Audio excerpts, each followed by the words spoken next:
और YouTube पर कथा का रसपान कर रहे सभी भक्तजनों को जय श्रीमन्नारायण, जय श्री कृष्णा, राधे राधे। भगवान की दिव्य अमृतमयी कथा को हम सभी श्रवण कर रहे हैं। जिस कथा को हम श्रवण करते हैं वह कथा कोई सामान्य कथा नहीं है। ये जो कथा आप लोग हम लोग सुन रहे हैं, यह कथा भगवान की वह कथा है जिस कथा को स्वयं माता लक्ष्मी जी सुनती हैं, जिस कथा को स्वयं श्री नारद जी महाराज सुनते हैं। सामान्य चर्चा नहीं है, यह दिव्य कथा है। और इस कथा में आज परीक्षित बन के कथा का रसपान करने के लिए श्रीमती रीता श्रीवास्तव जी,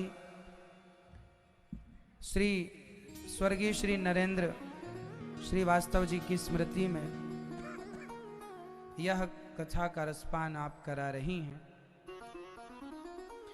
श्रीमती अंकिता दत्तालाल जी श्रीवास्तव जी, श्रीमती सीमा वीरेंद्र श्रीवास्तव जी, श्रीमती वीणा अमितेश श्रीवास्तव जी, श्रीमती भारती विवेक श्रीवास्तव जी, श्रीमती संगीता स्वर्गीय लक्ष्मी नारायण श्रीवास्तव जी, समस्त श्रीवास्तव परिवार इस अमृतमयी कथा में आप सभी जुड़कर अपने लोक परलोक को संवार रहे हैं। आप रायपुर छत्तीसगढ़ की पावन धरती से हैं और यहाँ भागवत जी की कथा सुनने के लिए आप सब परिवार आए हैं। जब आप भागवत सुनते हैं, कराते हैं, तो आपके पितृलोक भी, पितृ जो पूर्वज हैं, जो इस धरती से चले गए हैं, उनकी भी सदगति भागवत से होती है। यदि किसी कारणवश उनकी नहीं हुई तो हो गई तो और अच्छी बात है। हमारे द्वारा किया गया पुण्य, हमारे द्वारा किया गया पुण्य 3 लोगों को मिलता है। पहला हमारे पूर्वजों को, दूसरा हमें और तीसरा हमारी संतान को। हम कोई भी पुण्य करें वह पुण्य 3 भागों में विभक्त होगा, और पाप भी करते हैं वह भी 3 भागों में विभक्त होता है। हमारे द्वारा किया गया पाप, हमारे पूर्वजों को भी उसका फल मिलता है पाप का, हमें भी मिलता है, हमारी संतान को भी भोगना पड़ता है। कई बार माँ बाप की पाप का दंड बच्चे भोगते हैं। अपना अपना तो होता ही है, अपना तो कहीं नहीं गया, पर बच्चों का भी मिलता है। अपना पुण्य, हम अच्छे कर्म करेंगे तो हमारे पूर्वज नरक से स्वर्ग आ जाएंगे, और हम बुरे कर्म करेंगे और स्वर्ग में है हमारे पुरखा, तो वो सब नरक आ जाएंगे। यमराज जी कहेंगे चलो ट्रांसफर हो रहा है तुम्हारा, तुम्हारी औलाद पाप कर रही है। एक आदमी हरिद्वार में, जो भक्त कपड़े उतार के रख देते थे और नहाने के लिए चले जाते थे, तो एक चोर था, वह जो भक्त कपड़े रखे ना, वो कपड़े लेके भाग जाता था, उसमें जो बटुआ टुआ था, पैसे, मोबाइल। तो उसके पूर्वज ऊपर बैठे रो रहे थे। किसी ने कहा क्यों रो रहे हो? बोले हमारे कुटुंब में ये औलाद भई है जो तीर्थ में आए हुए भक्तों के कपड़े चुराता है, उसके पर्स बटुआ पैसा चुराता है। इसके पाप से हम लोगों का नरक गमन हो रहा है, नरक जाना पड़ रहा है। तो हमारा पुण्य भी 3 भागों में बंटता है और हमारा पाप भी।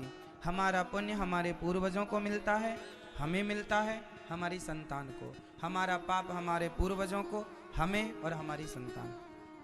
अच्छा बुरा सब 3 भागों में डिवाइड होता है। समझ रहे हैं? इसलिए लोग, आपने सुना होगा, बाढ़े पूत पिता के धर्मा, बाढ़े पूत, बच्चों की उन्नति होती है। यदि माँ बाप पुण्यात्मा हैं तो बच्चे तरक्की करेंगे।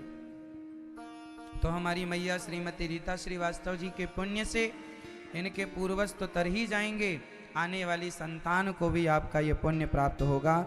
ये जो भागवत जी का पुण्य आपने किया है, साथ में हमारे श्रीमान विक्रम सिंह पुंडीर जी, मैया पूर्णा देवी जी, आपका भी पुण्य अद्भुत है। आपने भी अपने पूर्वजों का और आने वाली पीढ़ी का उद्धार किया है।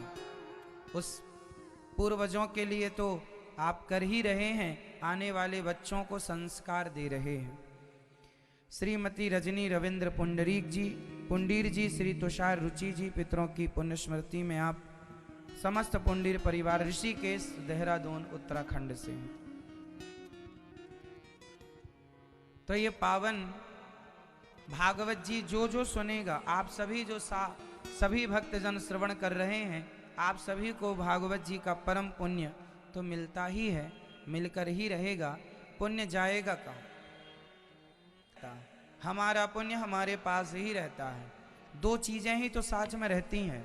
संसार का हर व्यक्ति साथ छोड़ देगा, पर दो चीजें साथ नहीं छोड़ेंगी, एक पाप और एक पुण्य।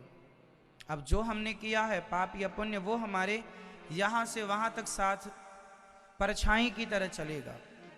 जैसे परछाई हमारा पीछा कभी नहीं छोड़ती, उसी तरह हमारे पाप और हमारे पुण्य हमारा पीछा कभी नहीं छोड़ते।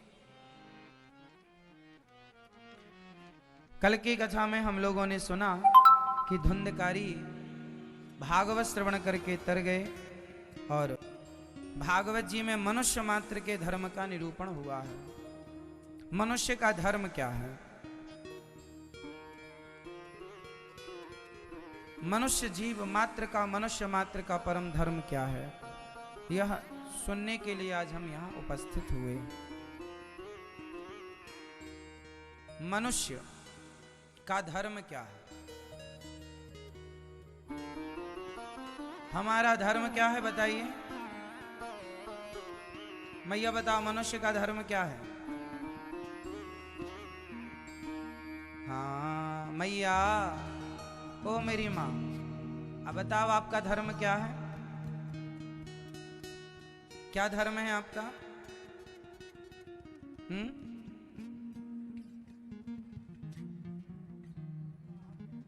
हमारा धर्म है सत्य बोलना, दया करना, परोपकार करना, ये हमारा धर्म है।